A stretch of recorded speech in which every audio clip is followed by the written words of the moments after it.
नमस्कार, study with MS YouTube channel में आपका स्वागत है। ओल्ड क्वेश्चन पेपर की सीरीज़ में आज हमारा टॉपिक है नायब तहसीलदार 2013 का पार्ट 2। इस वीडियो की जो पीडीएफ है वो आपको टेलीग्राम चैनल से मिल जाएगी, हिंदी और इंग्लिश में। आप वहां से इसे डाउनलोड कर सकते हैं। आज का जो पहला प्रश्न है वो है आईटक अखिल भारतीय ट्रेड यूनियन कांग्रेस की स्थापना किस वर्ष में हुई और इसके प्रथम अधिवेशन की अध्यक्षता किसने की। तो इसकी स्थापना हुई थी वर्ष 1920 में और लाला लाजपत राय ने इसके पहले अधिवेशन की अध्यक्षता की थी। प्रश्न नंबर 2 है, किस घटना के फलस्वरूप ऑपरेशन ब्लैक टॉर्नेडो को अंजाम देना पड़ा। तो यह घटना थी मुंबई पर आतंकी हमला। अगला प्रश्न है, भारतीय राष्ट्रीय कांग्रेस के किस अग्रणी नेता ने लाहौर से प्रकाशित होने वाली पत्रिका चट्टान के संपादक को दी गई भेंट वार्ता में अप्रैल 1946 ईस्वी में यह भविष्यवाणी की थी, यदि पाकिस्तान अस्तित्व में आता है तो उसे अत्यंत प्रारंभ से ही बहुत गंभीर समस्याओं का सामना करना पड़ेगा। एक अक्षम और अयोग्य राजनीतिक नेतृत्व सैनिक शासन का मार्ग प्रशस्त करेगा। तो यह कहा था मौलाना अबुल कलाम आज़ाद ने। अगला प्रश्न है, गेटवे ऑफ इंडिया के निर्माण पर व्यय हुई 21 लाख रुपए की धनराशि का तकरीबन आधा एक हिस्सा एक ही परिवार द्वारा दिया गया था। तो वह था यहूदी परिवार। यहूदी परिवार ने गेटवे ऑफ इंडिया के लिए दान दिया था। अगला प्रश्न है, सन 1984 से आम चुनाव में पश्चिम बंगाल के किस संसदीय चुनाव क्षेत्र को महाकाय मारक चुनाव की संज्ञा दी गई थी। तो यह था जाधवपुर संसदीय चुनाव क्षेत्र। अगला प्रश्न है, ब्रिटिश शासन के दौरान वर्तमान समय के किस भारतीय राज्यों में सदियों पुरानी दास प्रथा को समाप्त करने का प्रगतिशील कदम सर्वप्रथम उठाया गया था। तो यह केरल राज्य था जहां से दास प्रथा को खत्म करने का कदम उठाया गया था। अगला प्रश्न है, ब्रिटिश शासनकाल में राज्य की ग्रीष्मकालीन राजधानी में कौन सी बात डाकियों की महत्ता को प्रकट करती थी। तो यह थी डाकियों को अध्यापकों से अधिक वेतन मिलता था। अगला प्रश्न है, भारत के विभिन्न हिस्सों में प्रचलित पटुआ, बोरली और कालीघाट किसके प्रकार हैं। तो ये प्रकार हैं लोक कला के। अगला प्रश्न है, किस भारत रत्न विभूति की कला प्रस्तुति सन 1947 से लेकर उनके पार्थिव जीवन के अवसान तक प्रत्येक स्वाधीनता दिवस समारोह की उल्लेखनीय घटना बनी रही। तो ये थे उस्ताद बिस्मिल्लाह खान। ये 1947 से लगातार जब तक इनका देहांत नहीं हुआ अपनी शहनाई स्वतंत्रता दिवस के समारोह में बजाते रहे। अगला प्रश्न है, स्वाधीनता संघर्ष के दौरान भारत को किला के अभिधान से किसे संबोधित किया जाता था। तो ये किया जाता था सरोजनी नायडू को। अगला प्रश्न है, नेवार बौद्धों के अनुसार दीपावली सद धर्म के लिए एक मांगलिक दिवस है क्योंकि सम्राट अशोक ने इस दिन बौद्ध धर्म ग्रहण किया था। अगला प्रश्न है, अपनी कठोर तपश्चर्या द्वारा गंगा नदी को पृथ्वी पर उतरने के लिए किसने मनाया। तो ये राजा भगीरथ थे जिनके प्रयासों के द्वारा ही गंगा धरती पर आई। अगला प्रश्न है, किस सिख पंथ में कौन सा दिन बंदी छोड़ दिवस के रूप में मनाया जाता है। तो यह दीपावली है। संस्कृत साहित्य की कौन सी कृति में भारत की भौगोलिक विशेषताओं की मनोहारी प्रस्तुति हुई है। तो यह मेघदूत है। महाभारत के प्रमुख पात्रों में राधेय अभिधान किसका है। जो राधेय अभिधान है वो है कर्ण का।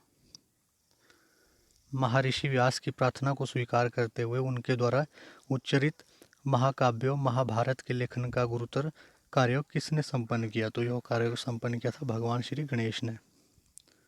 अगला प्रश्न है, लुम्बिनी बौद्धों के लिए एक पवित्र स्थान है क्योंकि यह भगवान बुद्ध की जन्मस्थली है। अगला प्रश्न है, धर्मशाला के चारान खड्डा क्षेत्र के भिखारियों व कचरा बीनने वालों की दयनीय स्थिति सुधारने के लिए कौन प्रयत्नशील है। तो यह है तिब्बती भिक्षु जामयांग। अगला प्रश्न है, प्रकाश सिंह मामले में सर्वोच्च न्यायालय का सन 2006 ईस्वी का आदेश एक महत्वपूर्ण आदेश माना जाता है क्योंकि इस आदेश के माध्यम से सर्वोच्च न्यायालय ने पुलिस को नागरिकों के प्रति उत्तरदायी बनाने के लिए 7 सुझावों की श्रृंखला प्रदान की थी, जिसके लिए यह इम्पोर्टेंट था। अगला प्रश्न है, मौलाना हसरत मोहानी ने संविधान सभा द्वारा पारित भारतीय संविधान पर हस्ताक्षर करने से इनकार कर दिया क्योंकि उनके अनुसार यह जन विरोधी था, जिसके कारण इन्होंने मना कर दिया था। अगला प्रश्न है, एक गणतंत्र के रूप में भारत के अग्रगामी प्रयाण के प्रारंभ में ही सच्ची उदारवादी लोकतांत्रिक चेतना का प्रमाण देते हुए प्रसिद्ध व्यंग्य चित्रकार शंकर से यह आग्रह किसने किया था? शंकर मुझे मत बख्शना, तो यह कहा था पंडित जवाहरलाल नेहरू ने। अगला प्रश्न है, श्री कृष्ण के बाल्यकाल की घटनाओं का चित्रण करने वाली अनोखी चित्रपट कला वृंदावन वस्त्र का उद्गम स्थल है असम। इसका सही उत्तर असम होगा। अगला प्रश्न है, अधोलिखित में से मौलाना फजले हक खैराबादी का वंशज कौन है जिन्हें ब्रिटिश सत्ता के विरुद्ध उठ खड़े होने के कारण के अपराध में आजीवन निर्वासन की सजा देकर अंडमान भेज दिया गया था? तो ये थे जावेद अख्तर के पूर्वज। अगला प्रश्न है, प्रथम स्वातंत्र्य युद्ध के दौरान देशवासियों को इन शब्दों में किसने प्रेरित किया? हमारी राय है कि विदेशियों का शासन भारत पर ना भयो चाहिए और हम फौज की तैयारी कर रहे हैं जो अंग्रेजन से लड़बो बहुत जरूरी है, तो यह रानी लक्ष्मीबाई ने कहा था। अगला प्रश्न है, किस घटना के विरोध में रविंद्रनाथ टैगोर ने नाइट की पदवी का परित्याग कर दिया था? तो यह जलियांवाला बाग हत्याकांड था। इसका सही उत्तर होगा जलियांवाला बाग हत्याकांड। मरणोपरांत भारत रत्न सम्मान से सर्वप्रथम किसे सम्मानित किया गया? तो यह लाल बहादुर शास्त्री को सम्मानित किया गया था। हिमालयी दर्रा बोमडिला किस राज्य में अवस्थित है? तो यह अरुणाचल प्रदेश में है। अगला प्रश्न है, कंचनजंगा जैव क्षेत्र किस राज्यों में रेखांकित किया गया है? तो यह सिक्किम में है। ऋषि याज्ञवल्क्य और गार्गी के मध्य हुआ संवाद किस उपनिषद में सन्निहित है? तो यह था बृहदारण्यक। ऑप्शन डी सही उत्तर है। अगला प्रश्न है, एक पंथ निरपेक्ष राज्य होने के बावजूद स्वयं भारतीय संविधान में कुछ राज्यों की संचित निधि में से देवास वोम न्यास के लिए रियासती विलीनीकरण समझौते के फलस्वरूप अनुदान की व्यवस्था की गई। वह रियासत थी ट्रावणकोर कोचीन। अगला प्रश्न है, किस संविधान संशोधन ने अनुच्छेद 45 को चौथे भाग से निकालकर अनुच्छेद 21A के रूप में तीसरे भाग पर में स्थानांतरित कर दिया? तो यह होता है 86वां संविधान संशोधन। जो हमारा 86वां संविधान संशोधन है वह है राइट टू एजुकेशन से संबंधित और 21A में से मूल अधिकार के रूप में जोड़ा गया है।